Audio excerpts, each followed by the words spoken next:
Bismillahirrahmanirrahim. Assalamualaikum warahmatullahi wabarakatuh. Salam sejahtera untuk kita semua. Apa kabar teman-teman? Semoga selalu dalam keadaan semangat dan selalu sehat. Amin. Oke, pada kesempatan ini saya Ashfulandari dari Pendidikan Matematika Untirta 2020 dengan NIM 22252000039 dari kelas 2A akan menyampaikan sesuatu yang penting nih buat teman-teman. Nah, kira-kira apa ya yang akan dibahas? Yang akan kita bahas pada hari ini yaitu super mahir bahas tuntas peluang kejadian dengan bonus tipe-tipe peluang dan solusinya. Disimak baik-baik ya teman-teman, karena apa? Karena materi ini sangat penting.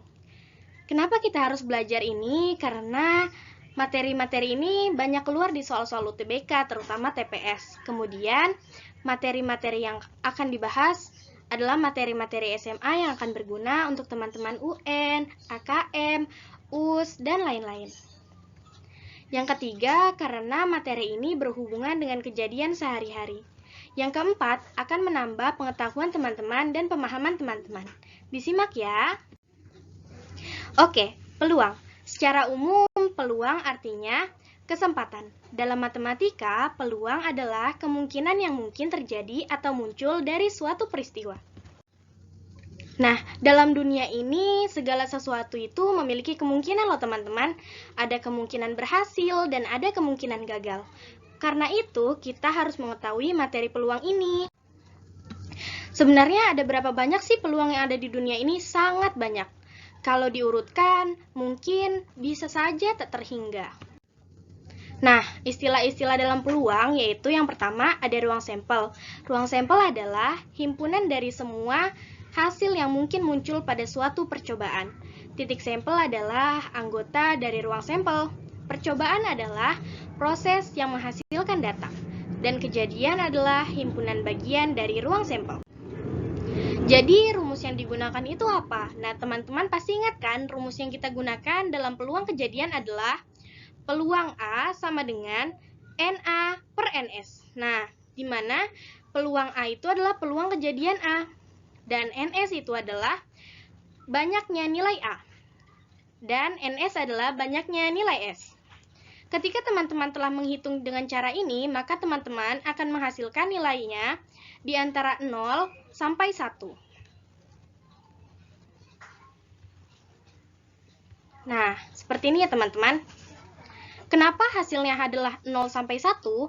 Karena ketika nilai peluang 0, artinya peluang kejadian itu pasti tidak akan terjadi. Dan ketika nilainya 1, kejadian itu pasti terjadi.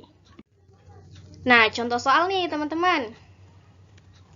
Sebuah dadu dilempar, peluang munculnya mata dadu ganjil adalah, nah teman-teman perhatikan yang kita tulis P, A. Sama dengan NA-nya berapa? NA yaitu nilai mata dadu ganjil. Dibantu ya teman-teman. Mata dadu ganjil itu ada 1, 3, kemudian 5. Berarti NA-nya ada berapa? NA-nya ada 3, betul sekali. Dan NS-nya ada 6. Kenapa ada 6? Karena harus teman-teman ingat, jumlah mata dadu semuanya itu ada 6. Jadi peluang kejadiannya adalah 3/6 atau 1/2. Nah, mudah bukan teman-teman? Kita lanjut ke soal berikutnya ya. Sebuah kartu diambil secara acak dari satu set kartu bridge. Peluang kejadian terambilnya kartu jack adalah, nah ketika teman-teman belajar, ketika teman-teman ingat gitu ya, bahwa kartu bridge itu jumlahnya ada 52. Nah, di mana kartu jacknya itu ada 4. Nah, jadi peluang kejadiannya adalah,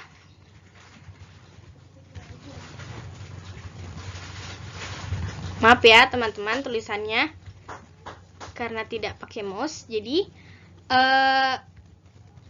peluang kejadiannya adalah 4/52.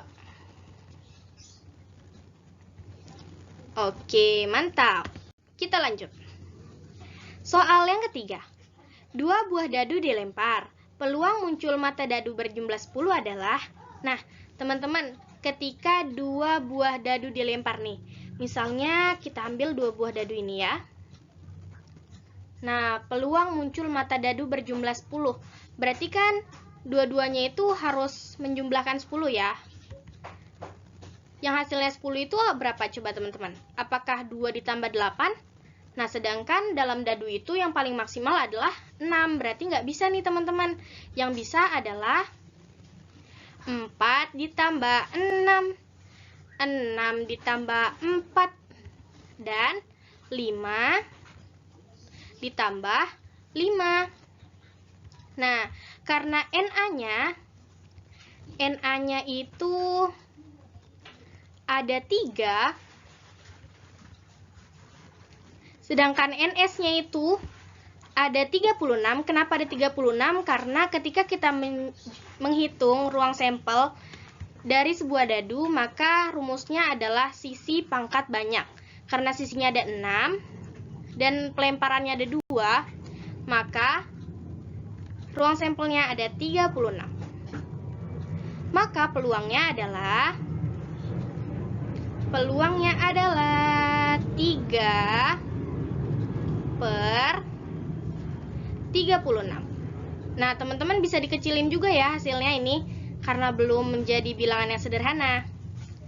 Jadi, 1 per 12. Nah, benar banget. Oke, nah sekarang kita lanjut ke part bonus. Nah, sekarang tipe-tipe peluang. Ketika teman-teman menghitung soal-soal peluang atau nanti ketemu di UTBK, UN, AKM, dan lain sebagainya, teman-teman akan menjumpai tipe-tipe soal yang berbeda. Misalnya, tipe yang pertama diambil hanya salah satu saja dalam contoh soal, yaitu dalam sebuah kotak terdapat 5 bola merah, 4 bola kuning, 7 bola ungu. Jika dari kotak diambil 1 bola secara acak, peluang terambilnya 1 bola merah adalah... Nah, ini kata kuncinya adalah peluang terambilnya 1 bola merah. Nih, hanya satu saja. Tidak ada kata-kata lain ya teman-teman. Nah, ini adalah kata kunci dari tipe yang pertama. Yang kedua, tipe kedua yaitu diambil hanya satu dengan penghubung atau. Nah, dengan penghubung atau ya kita lihat contoh soalnya. Dalam sebuah wadah terdapat 10 kelereng berwarna hijau, 5 kelereng berwarna putih, 8 kelereng berwarna hitam. Jika diambil satu kelereng secara acak, peluang terambil kelereng berwarna hitam atau putih adalah. Nah, kata kuncinya yaitu atau di sini, hitam atau putih nih teman-teman. Jadi kelihatan beda ya antara tipe 1 dan tipe 2. Nah, sekarang pertanyaannya apakah hanya ada 2 tipe?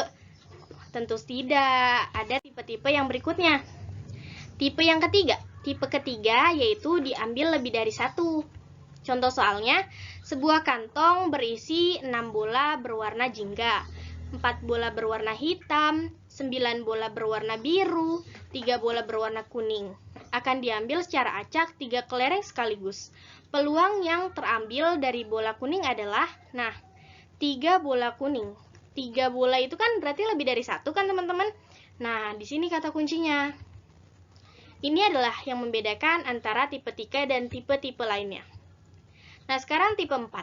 Tipe 4 bunyinya diambil lebih dari 1 dengan penghubung dan. Nah, bagaimana penerapannya? Coba kita baca contoh soalnya. Sebuah kantong berisi 6 bola warna jingga, 4 bola berwarna hitam, 9 bola berwarna biru, 3 bola berwarna kuning. Akan diambil secara acak 3 kelereng sekaligus. Peluang yang terambil 2 bola kuning dan 1 bola hitam adalah. Nah, di sini kata kuncinya. Ada 2 bola kuning dan 1 bola hitam. Nah, teman-teman, jadi kelihatan beda kan antara tipe yang pertama, tipe kedua, ketiga, dan keempat. Nah, selanjutnya kita masuk ke sifat-sifat kombinasi. Nah, ini bonus dari teman-teman. Ketika nanti teman-teman berusaha menjawab soal-soal, teman-teman akan menemukan cara-cara ini. Yang pertama, ketika suatu bilangan kombinasinya 0, maka nilainya adalah 1. Nah, ketika suatu bilangan kombinasinya 0, maka nilainya 1. Contohnya apa? Contohnya adalah 5C1. 5C1 itu berapa? 5C1 adalah 1. maaf teman-teman, maksudnya 5C0. Sini salah tulis ya, maaf. Nah, contoh lanjutnya yaitu 4C0. Maka hasilnya 1. Nah, yang kedua apa? Yang kedua yaitu suatu bilangan jika C-nya 1, maka hasilnya adalah bilangan itu sendiri. Nah, ini N ya, teman-teman. Misalnya apa? Misalnya 5C1. 5C1 itu berapa? 5C1 itu adalah 5. Jadi, bila sebuah bilangan C1, maka hasilnya adalah bilangan itu sendiri. Nah, kemudian yang C, yaitu bila sebuah bilangan C bilangan itu sendiri, maka nilainya adalah 1. Misalnya 5C5.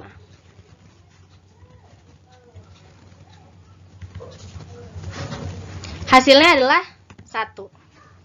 Nah, kemudian yang D, ketika kita temukan seperti ini, 5C3 hasilnya akan sama dengan 5C2. Hasilnya berapa? 10. Nah, kenapa? Karena jumlah yang bawah ini sama jumlah yang ini ketika dijumlahkan, angka yang bawah sama angka yang ini bila dijumlahkan hasilnya yang atas, maka nilainya akan sama, teman-teman. Misalnya lagi ya, 6C3, jangan 3, rancu, 4 aja. Maaf. 6C4 sama dengan 6C berapa? 4 ditambah 2. Itu. Nah, teman-teman bisa lihat hasilnya dan bisa teman-teman hitung, maka nanti nilainya akan sama, teman-teman. Silakan dibuktikan sendiri ya, teman-teman. Nah, kemudian yang E. Dan teman-teman harus ingat gimana cara ngitung kombinasi. Kombinasi adalah jika N kombinasi R, maka rumusnya adalah N faktorial per buka kurung N dikurang R faktorial dikali R faktorial. Nah, teman-teman harus ingat ini ya. Nah, mantap. Nah, teman-teman harus ingat sifat-sifat kombinasi ini karena akan sangat membantu teman-teman dalam mengerjakan soal nantinya. Oke. Semangat belajar ya, teman-teman. Karena contoh-contoh soalnya sudah habis, teman-teman bisa banyak berlatih dengan contoh-contoh soal lainnya agar ilmu pengetahuan teman-teman bertambah dan akhirnya ketika ujian teman-teman mendapat nilai yang memuaskan. Jaga iman dan jaga imun, jangan lupa 3M, memakai masker, menjaga jarak, kemudian mencuci tangan.